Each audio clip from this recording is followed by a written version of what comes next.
इस पावन बेला में मैं आप प्रत्येक जन को प्रार्थना में शुभेच्छा और शांति का अभिवादन करना चाहूंगा। हम लोग प्रत्येक जन सामने काल के 7वें रविवार में प्रवेश कर रहे हैं।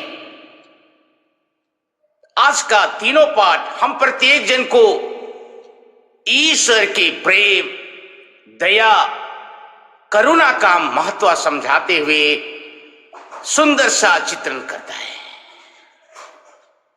कहता है हमारा जीवन इन्हीं सद्गुणों से सौंदर्यमय होता है। आज का पहला पाठ सामुएल का पहला ग्रंथ अध्याय 26 पद संख्या 2, 7 से 9, 12, 13 और 22 और 23 में एक सुंदर घटना का चित्रण किया गया है, जिसमें कहता है सौल अपने चुने हुए सैनिकों के साथ जोप्पा गया और उस ताक में था कि उस जोप्पा में कहीं दाऊद मिल जाए। वहां जाने के बाद वह एक जगह पर अपने भाले को सिरहाने के पास गाड़ कर सो गया। उनके अन्य लोग भी सो गए। वहां पर दाऊद और अबीशै पहुंचे। देख रहे हैं सौल जो दाऊद के पीछे पड़ा हुआ है, उसे मारने के फिराक में है, सो रहा है। तब अबीशै ने कहा ईश्वर ने आपके शत्रु को आपके हाथों सौंप दिया है। यदि आप चाहें तो उसी के भाले से मैं एक वार में जमीन में जकड़ दूंगा। दाऊद सुंदर सी बात कहते हुए कहते हैं इसे मारो मत, क्योंकि अभिषिक्त व्यक्ति को हत्या कर हम दंड से बच नहीं सकते हैं। देखिए सौल जो दाऊद के जीवन के पीछे था, मारने की फिराक में था, और दाऊद के मन में ईश्वर की दया और करुणा और प्रेम कैसे और क्यों जागृत हुआ, बहुत बड़ा प्रश्न चिन्ह है। यहां पर ईश्वर अपने प्रेम, अपने दया, अपनी करुणा, अपनी क्षमा को दाऊद के जीवन में परिभाषित कर दिया, दिखा दिया कि ये दया, करुणा, क्षमा मानवीय नहीं है, ये तो ईश्वरीय गुण है। मेरे प्रियजन, दैनिक जीवन में हम अपने आप को जरा सोचें।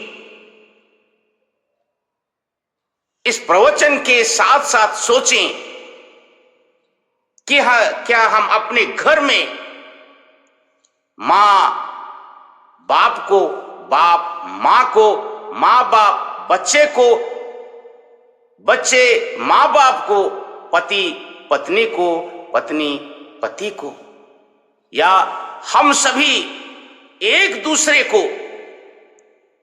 कैसे देखते हैं, क्या समझते हैं? क्या हम एक दूसरे को अभिषिक्त सोचते हैं, ईश्वर के हाथों से अभिषेक किया हुआ सोचते हैं?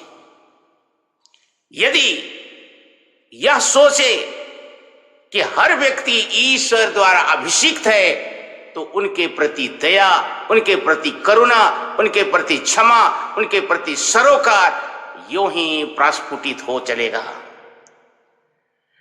लेकिन हम ऐसा नहीं करते। हर व्यक्ति अगला व्यक्ति को चाहे भाई सोचे या दुश्मन सोचता है।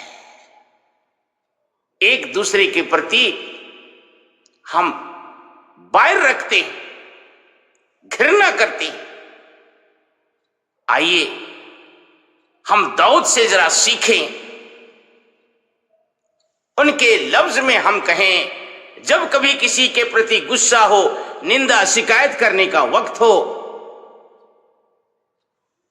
हम सोचें ये मेरा भाई तो अभिषिक्त है, उनकी आलोचना नहीं करूंगा, गाली नहीं करूंगा, लड़ाई नहीं करूंगा, झगड़ा नहीं करूंगा, निंदा नहीं करूंगा, शिकायत नहीं करूंगा। क्योंकि अभिषिक्त व्यक्ति के विरोध में बैर कर हम ईश्वर के हाथ से दंड पाएंगे, बच नहीं सकेंगे। और इसी की कमी के कारण आज परिवार में, समाज में, समुदाय में, कुटुंब में, मंडली में, कलीसिया में आज अराजकता की एक घड़ी दिखाई देती है। हम प्रत्येक जन जरा सोचें, हम इसीलिए बुलाए गए हैं कि हम इस वसुंधरा को स्वर्ग बना सकें। संत लूकस के सुसमाचार अध्याय 6 पद का 27 से 38 में यीशु ख्रीस्त हम प्रत्येक जन को एक सुंदर सी बात कहते हुए आगे कहते हैं,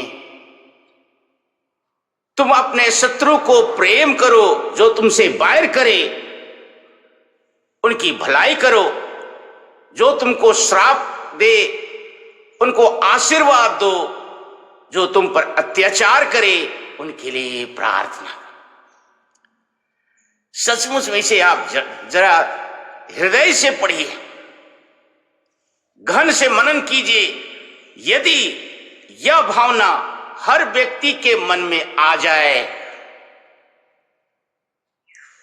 ईश्वर वचन हमारे हृदय को अगर सराबोर करते हुए जीवन में उखड़ के आ जाए, एक बात कहूं मैं, हम अपने घर को, अपने समाज, समुदाय, कुटुंब को, मंडली और कलीसिया को हम स्वर्ग बना देंगे। इस धरा को हम, इस वसुंधरा को हम स्वर्ग बना देंगे। लेकिन ऐसी भावना हमारे मन में आज भी हुई नहीं है, शुरू नहीं हुई है। इसलिए हमारे नवनिर्वाचित बिशप फेबियन टुप्पो से बात कर रहा था, उसने बहुत सुंदर सी बात कहा। विजय, हम जरा सोचें, मनन करें, कहें हे प्रभु तेरा राज आवे और हम प्रत्येक जन इस वसुंधरा को स्वर्ग बना सके। या वसुंधरा स्वर्ग तब बनेगा जब हम वचन को जीवन में अमल करेंगे, मुख से नहीं, व्यवहार से, मन से नहीं, हृदय से ईश्वरीय सद्गुणों को अपने जीवन में अमल करेंगे, उसे जिएंगे।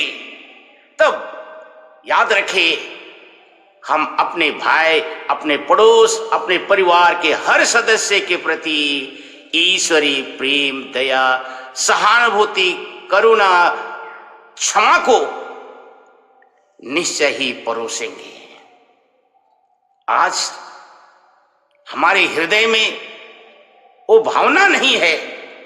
उस मनोभाव को पाने के लिए सारे हृदय से हाथ जोड़ते हुए प्रभु से प्रार्थना करें।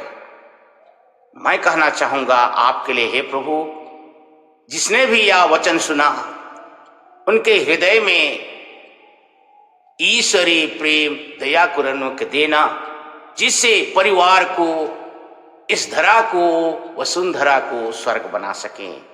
आमीन।